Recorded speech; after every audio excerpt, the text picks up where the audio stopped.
This is the story of the greatest car heist of all time. The car is worth $25 million, and in 1997, someone stole it. The car has been missing for 25 years, until now. This is what happened to James Bond's stolen Aston Martin DB5. Our mystery begins in the early hours of the 19th of June, 1997 at the Boca Raton Airport in Florida. 200 acres of land with multiple aircraft hangars was left in the hands of just one security guard at the far end of the airport. One of the hangars contained the iconic Aston Martin DB5. The car was stolen, leaving behind nothing but tyre marks on the floor. But what went down that night? Theory 1 goes something like this. The robbery had been carefully planned and everything timed to the last second. A large truck with headlights turned off pulls up at the far end of the airfield. Two men jump out of the truck and cut through the chainmail fence. First, they skillfully disable the alarm system. Then they cut off the rubber moulding on the hangar door and break open the padlock.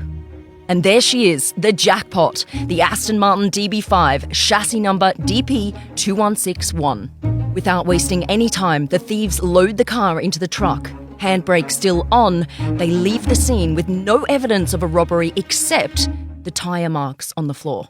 Theory 2. A large plane emerges out of the clouds over Boca Raton. With no control tower at the airport, the plane's low altitude triggers the automatic runway lights to help it land. But this isn't just any aircraft. This is a cargo plane large enough to fit a tank inside of it. The night security doesn't hear the beast land. With the clatter of the rain, it's all just white noise. The thieves unload a tow truck from the plane and begin their mission. The thieves snip the wires of the alarm system on the south side of the hangar. With absolutely no security cameras around, the coast is clear. They hook the silver birch DB5 onto the tow truck and drag it back to the plane. Within minutes, the car is loaded onto the plane and simply takes off, disappearing with the car into the dark skies. So how did a famous movie car even end up at the Boca Raton Airport? In 1968, the studio sold the gadget car for an undisclosed amount. And after changing ownership multiple times, it was bought at Sotheby's New York auction in 1986 by this man, Anthony Polizzi III.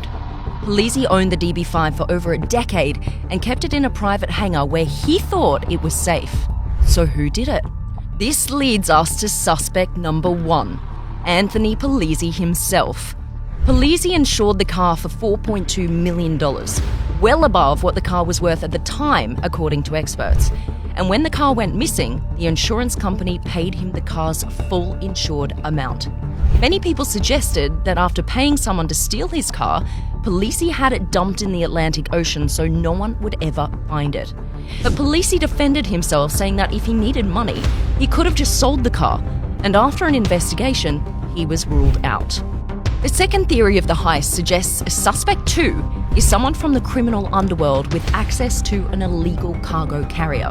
The Boca Raton Airport didn't have a control tower until the year 2000, and it was in uncontrolled airspace well known by criminals.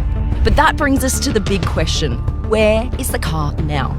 Christopher Marinello, the CEO of Art Recovery International, has been on the hunt for the missing DB5 for the last decade.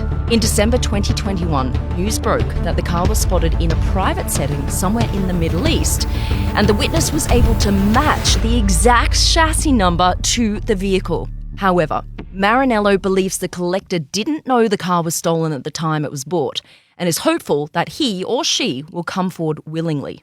2022 is the 60th birthday of the James Bond films. And amongst all the excitement, who knows? Maybe Marinello will finally find the car and will be able to celebrate the return of the most famous car in the world.